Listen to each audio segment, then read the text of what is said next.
시청자 여러분 안녕하십니까? 요즘 제일 살판나는 사람이 물론 넘버원 이재명입니다. 넘버투는 이준석 개혁신당 후보일 것입니다.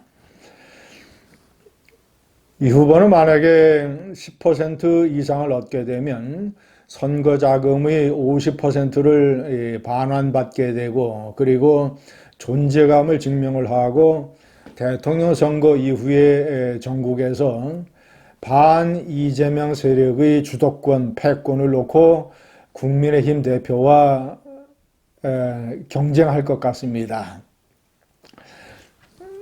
만약에 한동훈 전 대표가 국민의힘의 새 대표가 되면 그는 한동훈 대표에게 거세게 아마 달려들 것입니다. 도전할 것입니다. 이준석을 어떻게 봐야 되냐? 제가 5월 1일 채널A 유튜브 정치 시그널에서 1시간 동안 이준석과 토론을 했습니다. 제가 그때 몇 가지 제 예상보다 깜짝 놀란 것이 있었습니다. 극우적인 면모가 상당히 많다.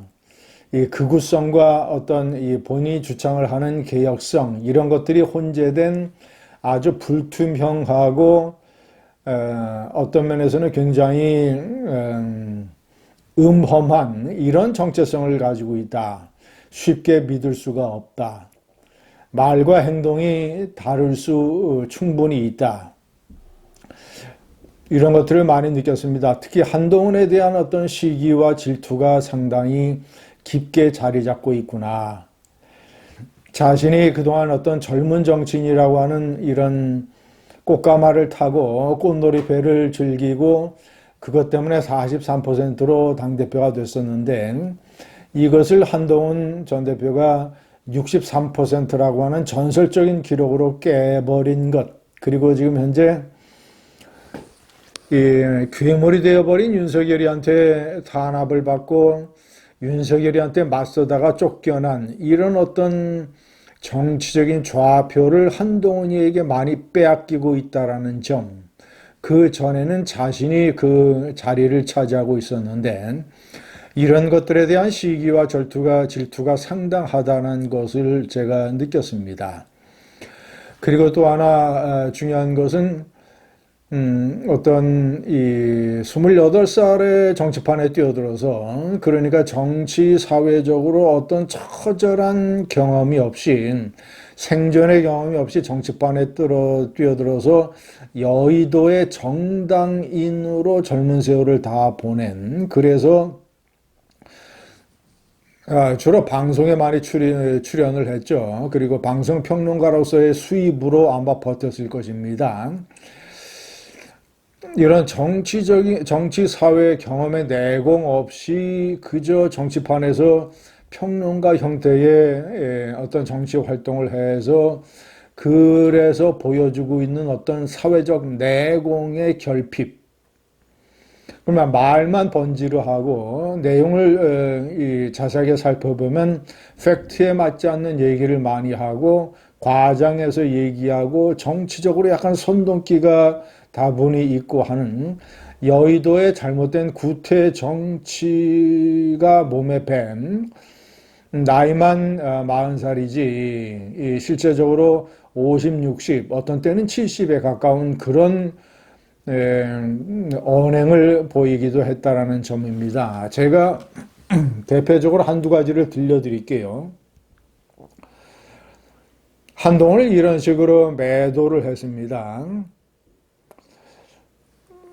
이 사람은 기회주의자라고 판단했고요. 박근혜 대통령 수사할 때 결국 공동지갑론이라는, 그러니까 이 공동경쟁 운명체론, 그거 얘기하는 것이죠. 지금 봐도 당황스러운 법리를 만들어서 수사해서 잡아넣었고, 그 다음에 적폐청산 수사하면서 그렇게 떴다.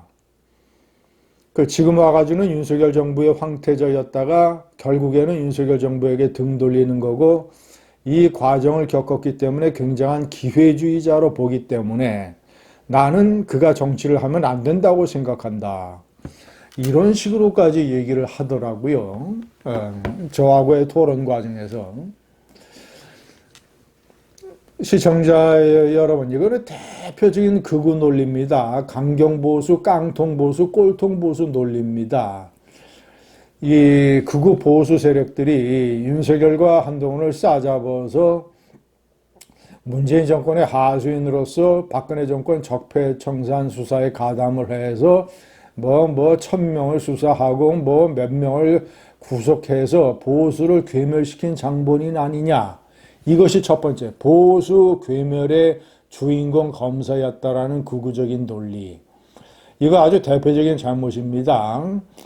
당시에 윤석열 수사팀장과 그리고 실무검사로서 참여를 했던 한동훈, 그리고 나서 윤석열 서울중앙지검장과 그 밑에 3차장을 했던 한동훈 팀, 이 팀은 전체적인 구도로 봤을 때는 국가의 명령에 따라서, 그러니까 특별수사팀장을 맡아라 하면 맡는 것이고, 그리고 그 밑에서 일하라면 일하라는 것이고, 중앙지검장을 하라고 하면 하는 것이고, 그 밑에서 3차장을 맡는 것은 전부 다 검사에 대한 국가의 명령으로 하는 것입니다. 그러면 그것을 열심히 수행을 해서 법과 법리에 따라서 공정하게, 물론 일부 양승태 대법원장 같은 경우에 무리한 수사가 자행된 것은 있지만 어쨌거나 전체적으로 봤을 때는 대부분 유죄가 나왔고, 그리고 박근혜 대통령도 그 결과를 인정을 했고,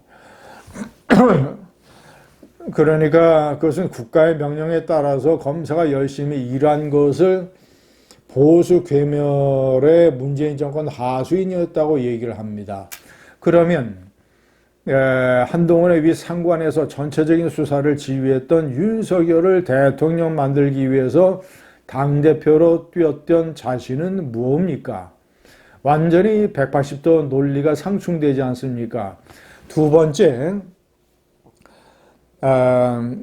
윤석열 정권의 황태자였다가 결국에는 윤석열 정부에게 등 돌리는 거고, 그래서 굉장한 기회주의자다라고 얘기했던 것. 이거 극우들이 얘기하는 배신자 프레임을 그대로 받아들이는 것입니다. 아니, 그러면 자신은 당대표로서 대통령을 만들기 위해서 열심히 뛰었던 윤석열 대통령과 자신은 왜 각을 세웠습니까? 왜 그러면 달려들었습니까? 자신이나 이 한동훈이나 다 변화와 혁신을 바라고 당정 관계가 수직 관계가 아니라 수평적 관계가 되어야 된다라고 하는 많은 국민들의 바람에 응했던 것 아닙니까? 그나마 방식이, 한동훈은 점잖게 인신공격 같은 것을 자제하면서 점잖게 김건희 문제라든가 또는 이종섭 장관 문제라든가 기타 등등 이런 식으로 문제를 제기하는 점잖고 품위 있는 방법을 택했지만, 이준석이는 노골적으로 양두구육이라는 표를 써서 윤석열이에게 인신공격까지 지나친 극단적인 공격까지 가했던 것입니다. 누가 제대로 당대표로서 대통령을 견제를 한 것입니까? 어쨌거나 그런 것을 다 싸잡아서 배신자 프레임, 보수 괴멸의 문정권 하수인 이 프레임에 본인이 적극적으로 가담을 하고 있습니다. 극우성이 상당히 내재되어 있는 혼란된 정치인이었습니다. 52살 한동훈을 시기하고 질투하는 40살 젊은 꼰대 이준석이었습니다. 감사합니다.